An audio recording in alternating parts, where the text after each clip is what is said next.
ব্যবসা ও বিনিয়োগ একটি ছাড়া অপরটির অস্তিত্ব কল্পনা করা যায় না। ব্যবসা না থাকলে যেমন বিনিয়োগ থাকতো না, তেমনি বিনিয়োগ না থাকলেও ব্যবসার অস্তিত্ব সৃষ্টি হতো না। সৃষ্টির শুরু থেকে এই নীতি বলবৎ থাকলেও সময়ের সাথে সাথে বদলেছে ব্যবসাতে বিনিয়োগের ধরন। একটা সময় ছিল যখন মানুষ তার জমানো টাকা থেকেই ব্যবসা শুরু করত। এরপরের ভরসের স্থল হতো নিকটাত্মীয় কিংবা কাছের বন্ধু বান্ধব। অতপর ১৬৬৮ সালে স্টকহোমে শুরু হলো আধুনিক ব্যাংকিং প্রথা। তারই সাথে বিনিয়োগের পুরো ধারণাটাই যেন বদলে গেল। পরবর্তী শতকগুলোতে বিনিয়োগের ধরন, সুযোগ ও মাত্রা সবই যেন বিকশিত হলো নতুন করে। আর একবিংশ শতাব্দীতে এসে আন্তর্জাতিক বিনিয়োগ যেন ডাল ভাতের মতো সহজ বিষয়। কিন্তু এই সহজ বিষয়টি আপনার ব্যবসা প্রতিষ্ঠানকে এগিয়ে নিয়ে যেতে পারে অনেক দূর।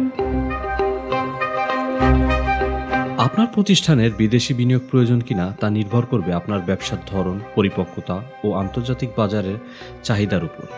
তবে এই যে বিদেশি বিনিয়োগ নিয়ে এত মাতামাতি, তা আসলে কেন? সকল ধরনের বিনিয়োগের ন্যায় বিদেশি বিনিয়োগেও সবচেয়ে বড় সুবিধা মূলধন। আপনার ব্যবসার জন্য যদি মূলধন প্রয়োজন হয়ে থাকে, তবে বিদেশি বিনিয়োগ হতে পারে একটি উৎকৃষ্ট মাধ্যম।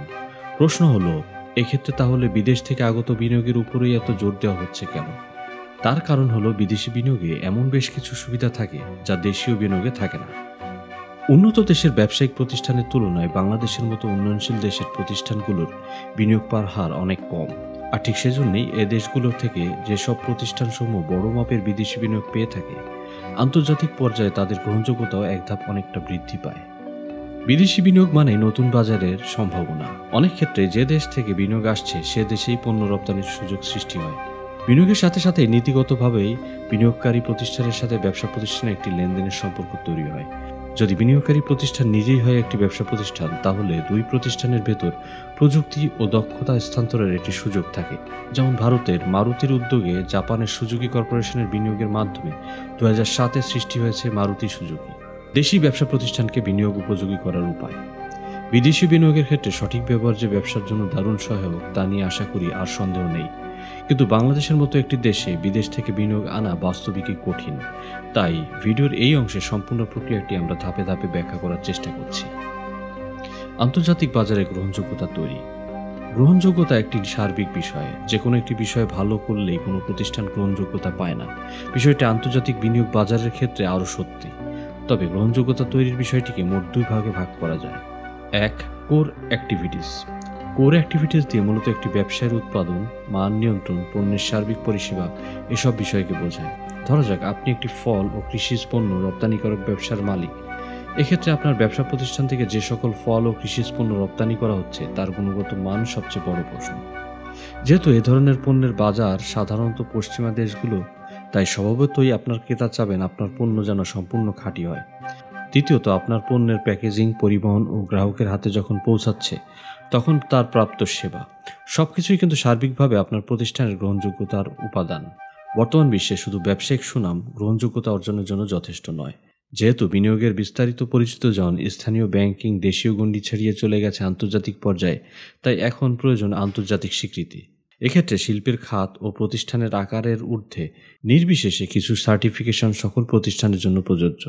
বর্তমানে উন্নত দেশগুলোতে গ্রহণযোগ্যতা বৃদ্ধি করতে শুধু পণ্যের মান মোটেও যথেষ্ট নয়, সেই পণ্যের মান অর্জনে পরিবেশের উপর কতটা প্রভাব ফেলা হয়েছে সেটিও এই দশকের সবচেয়ে মুখ্য বিষয়।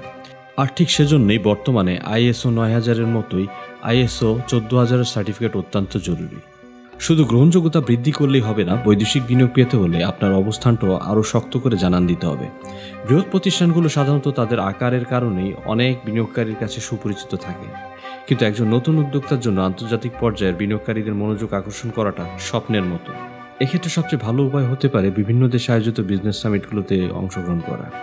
বৈদেশিক বিনিয়োগের ক্ষেত্রে আপনার নিজের ব্যবসা প্রতিষ্ঠানের সক্ষমতা যতটুকু প্রভাব রাখবে, ঠিক ততটাই প্রভাব রাখবে আপনার দেশের অবস্থা। বাংলাদেশের ব্যবসা প্রতিষ্ঠানগুলোর যোগ্যতা থাকা সত্ত্বেও বৈদেশিক বিনিয়োগ না পাওয়ার একটি বড় কারণও এদেশের সার্বিক বিনিয়োগ অবস্থা বা ইনভেস্টমেন্ট ক্লাইমেট। তবে খারাপ দিকগুলোর পাশাপাশি কিছু ভালো দিকও রয়েছে, অথবা বলা উচিত যতটুকু ভালো দিক রয়েছে ততটুকুই এমনভাবে উপস্থাপন করা উচিত যাতে তা বিদেশি বিনিয়োগকারীদের আকৃষ্ট করে। আপনার ব্যবসা প্রতিষ্ঠান যদি হয়ে থাকে রপ্তানি নির্ভর, তাহলে রয়েছে আরও অনেক ট্যাক্স সুবিধা। এক্ষেত্রে আপনার প্রতিষ্ঠানের অন্তত ৮০% পণ্য যদি রপ্তানি হয়ে থাকে, তাহলে সেটি রপ্তানিমুখী শিল্প হিসেবে গণ্য হবে। এক্ষেত্রে যে সকল সুবিধা পাবেন: ৫০% আয়কর রেয়াত, তামাক জাতীয় পণ্য রপ্তানিতে 0% শুল্ক সুবিধা, গার্মেন্টস শিল্পের জন্য বন্ডেড ওয়্যারহাউস সুবিধা, ডিউটি ড্রব্যাক। যেসব কারণে বিদেশি বিনিয়োগ সুবিধাজনক। কোনো বিদেশি বিনিয়োগকৃত ব্যবসা প্রতিষ্ঠান যথোপযুক্ত মূল্যায়ন ছাড়া রাষ্ট্রায়ত্ত করা যাবে না, অর্থাৎ রাষ্ট্রের দিক থেকে বিদেশি বিনিয়োগকারীদের কোনো ভয় নেই। স্থানীয় ও বৈদেশিক বিনিয়োগকারীদের সমান হারে সুবিধা প্রদান। বৈদেশিক বিনিয়োগকারীরা বিনা বাধায় তাদের দেশের নাগরিকদের ওয়ার্ক পারমিট ইস্যু করতে পারবে। বিদেশি শেয়ার হোল্ডাররা চাইলে তাদের শেয়ার এদেশীয় শেয়ার হোল্ডাররা বিক্রি করতে পারবে।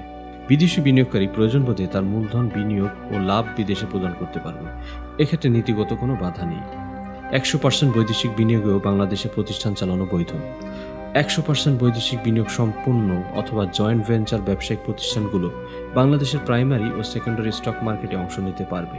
প্রয়োজনে আইপিও ইস্যু করতে পারবে। বিদেশি বিনিয়োগকারীরা প্রয়োজনে স্থানীয় ব্যাংকের দ্বারস্থ হতে পারবে। বুদ্ধিবৃত্তিক সম্পদের নিরাপত্তা রয়েছে। মূলত এই সকল সুবিধাই বর্তমানে বাংলাদেশে বিদ্যমান। এগুলো সঠিকভাবে উপস্থাপন করতে পারলে তা হতে পারে আপনার প্রতিষ্ঠানের জন্য একটি প্লাস পয়েন্ট। আশা করি আমাদের আজকের ভিডিওটি আপনাদের ভালো লেগেছে। আমাদের পরবর্তী ভিডিও পেতে আমাদের ইউটিউব চ্যানেল এবং ফেসবুক পেজে নজর রাখুন।